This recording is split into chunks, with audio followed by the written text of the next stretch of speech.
안녕하세요. 현실주의자입니다. 오늘 장도 좋았죠? 예, 좋았기 때문에 투자자 여러분들도 기분이 좋을 것 같습니다. 지금 코로나 3차 확산이 진행 중입니다. 583명이 확진이 됐고요. 지금 현재 코로나 라이브에 따르면 400명 초반의 확진자가 발생하고 있기 때문에 내일도 500명이 넘을 것 같습니다. 근데 오늘보다는 낮을 것 같다는 거죠. 코스피가 최고치를 경신했습니다. 예. 지금 포모가 너무 많습니다.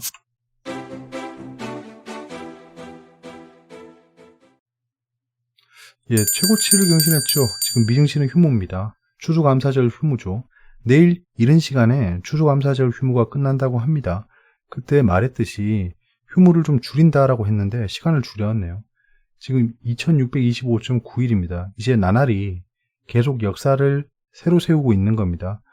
이 수치가 앞으로 오지 않을, 밑으로 가든 위로 가든 오지 않을 수치겠지만 지금 현재 시장이 약간 좀 애매한 게 세상에 돈이 너무 많습니다. 지금 계속해서 돈이 늘어나고 있어요. 양적 완화입니다. 결국에는 양적 완화 시대이기 때문에 돈이 너무 많아요. 돈이 너무 많아. 보세요. 지금 본원통화가 발행되고 있는 속도랑 협의통화라고 하면 M1 통화인데요. 이게 단기 접근까지 포함한 겁니다. 그러니까 현재 바로 살아 움직이면서 주식시장에 들어올 수 있는 돈들이 M1 통화라고 보시면 됩니다. M1 통화의 상승 속도와 지금 본원 통화의 상승 속도를 보면 세상에 돈이 많아지고 있는 거죠. 그러니까 내가 1억을 가지고 있어요. 1억을 가지고 아무것도 안 하고 서 있어요. 그러면 내 돈이 점점 사라지고 있는 겁니다. 왜냐? 내 돈 1원의 가치가 떨어지고 있기 때문인 겁니다. 포모. 결국에는 고립공포감이라는 건데요. 다 주식 가지고 있는데 나만 안 가지고 있는 거 아니야? 지금 상승해서 사람들이 돈 벌고 있는데 나만 못 벌고 있는 거 아니야? 이런 생각이 이 증시 주변 자금 60조가 말을 하고 있어요. 나 들어가고 싶은데 지금이야? 아니야. 지금이야? 아니야. 이러고 있는데 막 상승하는 거예요. 신고가 돌파했다. 뉴스에서는 코스피가 최고치를 경신했다. 이런 얘기만 나오고 있는 거예요. 그런 상황입니다. 그래서 하락을 하다가 반등하기 시작하면 무섭게 들어옵니다, 사람들이. 그래서 만약에 시장이 막 꼬꾸라진다라고 하면 반등 속도가 굉장히 빠를 거예요. 악재가 발생하기 전까지는 계속해서 이런 시장이 반복돼서 여러분들의 피로도가 장난이 아닐 겁니다. 그렇기 때문에 조금 사고 팔고 하면 좀 곤란해요. 시장에 큰 변동성이 있을 때까지는 엉덩이를 좀 무겁게 해서 관망하는 게 좋을 것이라고 보입니다. 그게 신고가 영역의 매매 방법이에요. 2018년에도 신고가를 경신 계속 했었죠. 2017년부터 시작해서. 그때도 똑같았어요. 오르는 것 같다가 갑자기 떨어지고 그럼 폭락하는 거 아니야? 하는데 다시 올라가고 있고 하다가 2600 넘었습니다. 그때. 약간 그런 것처럼 지금도 어디까지 올라갈지 아무도 몰라요. 그리고 언제 떨어질지 아무도 모릅니다. 예측도 못하는데 예측하려다가 진짜 꼬입니다. 막 하락할 때 팔았어요. 좋아, 잘 팔았어. 내일도 떨어져. 잘 팔았어. 근데 그 다음날 갭상승해버려요. 내가 판 가격 위로 올라가 버립니다. 꼭 이렇게 된다는 보장도 없지만 그런 일이 발생했을 때 마음이 조급해지고 뇌동매매를 하게 돼요. 그러다 급등주 따라가게 되고 그러다 깡통 차고 약간 이런 거 반복할 수 있기 때문에 그냥 잘 모르겠으면 지켜보고 있는 게 좋다는 겁니다. 그 외국인이 연속 순매수를 종료한 다음에 지금 다시 매수를 시작했어요. 이게 코로나 확산으로 인해서 얘들이 기계적으로 판 것으로 보입니다. 어제는 얘들이 굳이 구태여 외국인 순매수 기록을 없애면서까지 판 이유가 굉장히 궁금했는데 오늘 다시 사더라 이거죠. 그래서 오늘 무엇을 샀는지 보면 삼성전자, 네이버, 카카오 오늘 좀 언택트 관련주를 샀죠. 왜냐? 코로나가 확산되고 있기 때문에 언택트 관련주에 수급이 좀 몰렸습니다. LG화학을 계속 사고 있어요. 얘들이. LG화학이라 SK하이닉스가 오늘 급등을 좀 했죠. 그러니까 외국인이 들어온 그 매수세가 들어온 종목들은 다 급등을 했다. 오늘 네이버, 카카오도 반등했죠.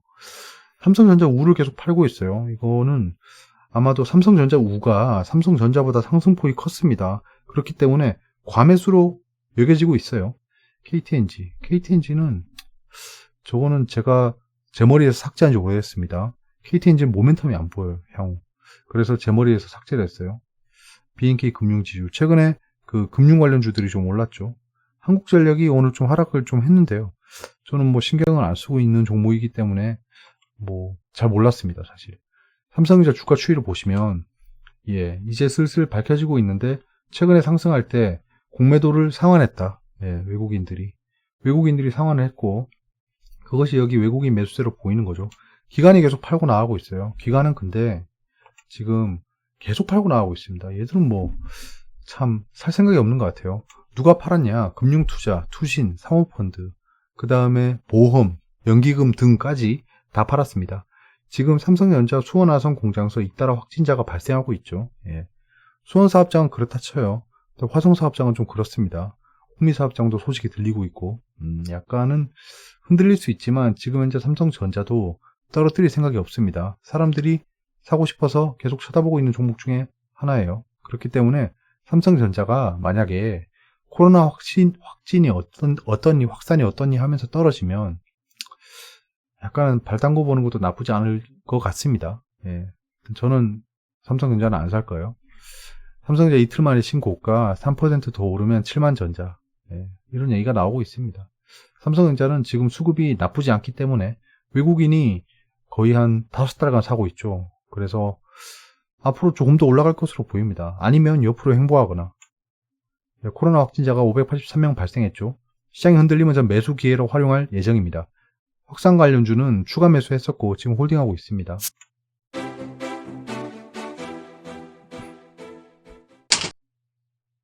네, 외신입니다. 지금 이제 미증시는 안 돌아가고 있어요. 저머니, 독일이 제한을 확대하고 있답니다. 리스트릭션이라고 하면 약간 제재하는 거죠. 그러니까 락다운 같은 걸 얘기하는 겁니다. 근데 좀 더 강하게 조이진 않는다라는 얘기를 하고 있습니다. 지금 독일이 수치가 나쁘지 않게 나왔고 지금 유럽 전역이 락다운 해제에 대한 니즈가 올라가고 있습니다. 점점 풀릴 것 같아요. 유로존은 나쁘지 않을 거다. 유로존도 반등을 크게 못했기 때문에. 왜냐면 유로존은 기본적으로 차이나머니가 굉장히 많이 들어가 있고요. 프랑스, 이탈리아 중심으로. 거기다가 관광업이 주력 산업입니다. 그렇기 때문에 지금 현재 유럽이 안 좋을 수밖에 없겠죠. 여행은 안 오잖아요. 자기들은 자구책 마련하고 있어요. VR 투어를 준비한다거나 이런 식으로. 아스트라제네카의 코로나 백신에 대해서 의문을 품고 있다라는 겁니다. 뭐 의문을 품어도 관계는 없습니다. 지금 백신이 현재 3개가 후보가 있고요. 나머지들도 많으니까 지켜보시죠. 그 다음에 비트코인이 크게 떨어지고 있습니다. 비트코인이 지금 10% 가까이 떨어지고 있고 리플이 굉장히 많이 올랐었죠. 리플이 지금 20% 넘게 떨어지고 있어요. 오르고 있는 코인이 하나도 없습니다. 지금 다 떨어지고 있기 때문에 아마도 지켜보시던 분들이 매수를 하고 싶을 건데 글쎄요. 이거는 좀 지켜봐야 될 것 같아요. 상승폭이 컸고 조정을 보이는 게 속도가 빠르기 때문에 지금 섣불리 들어가는 건 물릴 수가 있습니다. 셀즈포스가 슬랙에게 얘기를 했답니다. 이게 무슨 말이냐 하면 슬랙은 메신저예요. 메신저. 업무 메신저라고 보시면 됩니다. 슬랙. 굉장히 많이 쓰는 거예요. 그거 우물정자처럼 생긴 아이콘인데 개발자들은 다 슬랙을 쓴다고 보시면 돼요. 근데 소프트웨어 대형 기업인 셀즈포스에서 슬랙을 인수한다라고 얘기했답니다. 그래서 지금 슬랙이 36% 정도 급등하고 있어요. 지금 하고 있는 거 아니고요. 오일이 약간 그냥 조금씩 떨어지면서 랠리를 끝냈다라는 겁니다. 이게 왜냐하면 엑손 모빌의 우울한 전망이 나왔습니다. 실적에 대해서. 그래서 지금 유가 자체도 바로미터가 없기 때문에 이런 실적, 그 다음에 전망 이런 거에 왔다 갔다 하고 있는 모습이에요. 하지만 지금 내년도 경제 성장률이 올라간다는 전망이 많고 돈들도 그렇게 움직이고 있지 않습니까? 그렇기 때문에 유가는 상승세로 보는 게 맞습니다. 내신입니다. 회춘의 꿈 현실로 늙은 세포가 젊은 세포로 되돌아갔다. 카이스트가 개발했다고 하네요. 근데 여러분들 이거 온천기술 개발하는 학교에서 논문 낼 때 잘 보셔야 됩니다. 논문이라는 건 상용화랑 좀 거리가 멉니다. 상용화랑 논문은 괴리가 굉장히 커요. 그러니까 우리 학교에서 물리 문제 풀 때도 비탈면을 내려가는 물체를 하나 놔두고 마찰력은 없고 중력은 9.8로 가정한다. 뭐 공기에 저항은 없다. 이렇게 막 온갖 조건이 달리잖아요. 이거는 그냥 이론입니다. 이론적으로 가능하다는 거기 때문에 저게 상용화가 되는 건 다른 문제예요. 하지만 어느 정도 진전이 있었기 때문에 약간 저런 관련주들이 내일 슈팅을 줄 수 있어요. 우리가 회춘 관련주다 이러면서 회춘주 이렇게 또 테마가 형성될 수도 있겠습니다. 여당이 3차 지원금을 2조 안팎으로 거론하고 있는데요. 야당은 3.6조를 제시하고 있습니다. 이 1.6조, 1조 6천억의 차이는 뉴딜 예산에서 좀 줄여야겠다라고 얘기하고 있어서 진통이 예상됩니다. 네. 일단은 3차 지원금이 나온다는 건데요. 최소 2조는 나오겠죠. 참, 세금 더 올라가겠네요. 걱정이네. LG화학 배터리 품은 전기차, 독일에서도 리콜 당했다. 위태로운 세계 1위. LG화학에 대한 악재인데요. 글쎄요, 이렇다고 떨어지지 않을 것 같습니다. 지금 현재 추세는 어금니 깨물고 올리고 있기 때문에, 사실 리콜 문제가 오늘 발생한 게 아니거든요. 그러니까 원래 있던 문제고, 내일 시초가가 안 좋으면 아마 하락하다가 반등할 것으로 보여집니다. LG화학 같은 경우에는. 코로나19 이후의 세상에도 줌 팔러톤 질주는 계속된다. 줌은 줌 비디오 커뮤니케이션, 줌 인터넷이 아니에요. 줌 비디오 커뮤니케이션이라고 해서 그 화상통화, 화상회의 관련 솔루션을 제공하는 비대면 테마주입니다. 팔러톤은 그 자전거 타는 거 있잖아요. 집에서 자전거 타는 거. 그 업체인데요. 이제 코로나 특수를 본 거죠. 얘들이 많이 올랐습니다. 진짜 몇 배가 올랐어요. 몇 배가 올랐는데 코로나가 끝나면 얘네 빼야지 않냐? 약간 이런 얘기인데 월가에서는 자기들이 많이 사서 그런지 모르겠지만 계속 될 거다라고 하고 있습니다. 하지만 의견 동의합니다. 코로나가 끝나도 언택트라던가 홈트레이닝이라던가 코로나 때 수혜를 본 종목들이 계속해서 상승할 확률이 높습니다. 왜냐하면 사람들이 편하다는 걸 느꼈거든요.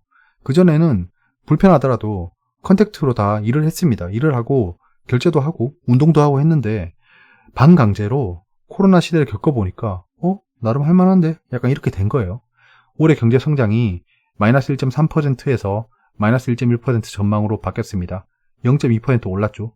기준금리는 동결 했습니다. 더 떨어뜨리지 않겠죠. 지금 현재에서 더 떨어뜨리면 약간 정책 미스입니다. 그럼 대출이 더 많아지겠죠. 그러면 안 되니까.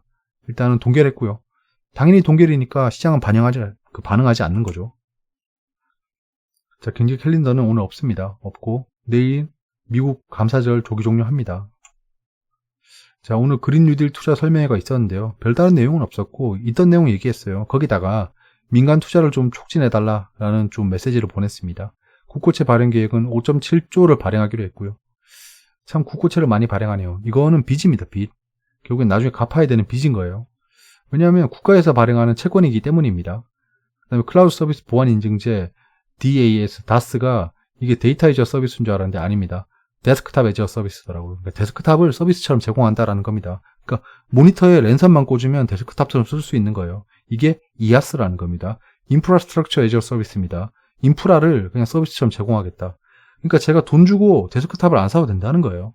이게 뭐가 장점이 있냐 하면 간단하게 내가 PC방을 차리려고 하면 데스크탑을 사야 되잖아요. 근데 이 데스크탑 애저 서비스가 가능하면 모니터만 쭉 사고 인터넷 간 다음에 모니터에 랜선 꽂으면 데스크탑처럼 쓸 수 있다는 거예요. 갑자기 해가 꼬이네요. 아무튼 그런 겁니다. 내일은 한동 미래차 및 스마트 기술 분야 표준화 교류회장 마련, 그 다음에 롯데하이마트 악재가 있네요. 자율협력주행 기반 대중교통 시스템 시연, 자율주행 관련주, 해외건설 수주 실적 및 건설기업 간담회. 지금 건설 관련주가 누나 몰래 많이 올라왔습니다. 디지털 뉴딜을 통한 정보보호 산업 혁신 성장, 이런 것들이 있네요. 지금 이제 블랙 프라이데이가 현지 시간으로 시작될 겁니다. 내일. 근데 한 달 내내 하고 있죠. 자, 오늘 외국인이 샀습니다. 결국엔 어제 팔고 나가서 매도세가 시작인가 했는데 그냥 코로나 확산으로 인해서 자동적으로 빠진 리스크 해치용 머니라고 생각이 됩니다. 기간은 지금 계속 팔고 있는데 거의 사는 주체가 없어요. 지금 대부분 그 외국인이 사고 있는 삼성전자, 하이닉스, 네이버, 카카오 이런 것들 팔고 있습니다. 팔고 있고 연기금도 지금 계속해서 나가는 거 보이시죠? 내가 이렇게 손으로 모니터를 찍고 있죠. 이렇게 내려가는 거 보이시죠? 계속 팔고 있습니다. 그래서 시장도 결국에는 외국인 따라 움직이다가 여기서 반등하기 시작합니다. 반등할 때 또 개인이 팔고 나가죠. 그러니까 오늘 단기 트레이딩 들어왔는 개인들이 오늘 굉장히 나이스하게 매매했네요. 사실 개인들은 손해를 보지 않았다. 손해를 보지 않았고 상승 하락 종목 수가 비등비등한데 1% 가까이 올랐죠. 이러면 대형주만 오른 겁니다. 대형주만 오른 거다. 개인이나 외국인이 매수했고 기관이 계속 팔고 있어요. 그리고 코스닥이 1% 올랐는데요. 지금 개인은 그냥 우르르 팔고 나갔어요. 마지막에 외국인이나 기관이 샀는데요. 어떤 종목들을 샀냐? 대형주 위주로 샀습니다. 예. 셀트리온 헬스케어부터 시작해서 대형주 위주로 샀어요. 거기다가 코로나 관련주도 좀 샀습니다. 그래서 코로나 확산을 좀 대비하는 움직임이 보인다. 외국인 기관이 코로나가 조금 더 확산될 거라고 가정하고 있는 것 같습니다. 투자자 예탁금 늘었고요. 계속 돈 들어올 겁니다. 이번 달 말까지 계속 들어올 거예요. 잘하면 70조 볼 수도 있겠네요. 자, 지금 미증시 선물은 나스닥이 상승하고 있고요. 다우존스 S&P는 떨어지고 있습니다. 지금 이제 시장이 뜨뜻미지근하고 악재가 없기 때문에 계속 이런 식으로 흘러갈 것 같습니다. 거기다 글로벌 확산세가 이어지고 있기 때문에 나스닥 선물은 오르고 있다. 나머지는 다 쉬니까요. 유로존이 그냥 뜨뜻미지근하죠. 국고채가 지금 거래되고 있지 않은데 마지막에 좀 팔았네요. 확실히 위험 자산에 대한 선호도가 계속 올라가고 있어요. 달러도 뜨뜻미지근하죠. 유가가 아까 말씀드렸다시피 엑손모빌이 우울한 전망을 냈기 때문에 약간 조정을 보이고 있습니다. 원달러는 1100원 초반인데요. 1100원이 깨질 것으로 보입니다. 지금 이제 외국인이 들어오고 있는 속도로 보면 결국엔 외화가 계속 우리나라로 들어올 거다. 이렇게 생각하고 있습니다. 어려운 부분이 있으면 댓글로 말씀해 주세요. 여기까지고요. 셀트리온 얘기를 했더니 셀트리온 관련된 사람들이 좀 들어오고 있어요. 댓글에 보면 뭐 공부 좀 하라느니 뭐 이런 얘기를 합니다. 참 재밌어요. 예. 셀트리온에 대한 모멘텀, 그 파이프라인 이런 것들은 기관 투자자 보고서를 보면 다 있습니다. 그러니까 내가 알고 있는 거는 남도 알고 있을 수 있어요. 그거를 가정하고 시장에 임해야 됩니다. 뭐 저한테 그러는 건 관계없어요. 근데 내가 잘 알고 있다, 내가 다 알고 있다는 스탠스로 접근하시면 제가 봤을 때 위험합니다. 시장에서. 뭐 어련히 알아서 잘 하겠지만 그런 것들을 보면 저도 회사에서 그런 사람들 많이 만나거든요. 그런 스탠스를 가지신 분들이 많습니다. 내가 아는 게 다고 내가 아는 게 만능이야. 너는 몰라. 이게 선민의식인데요. 그런 거는 좀 버리는 게 어떨까 싶습니다.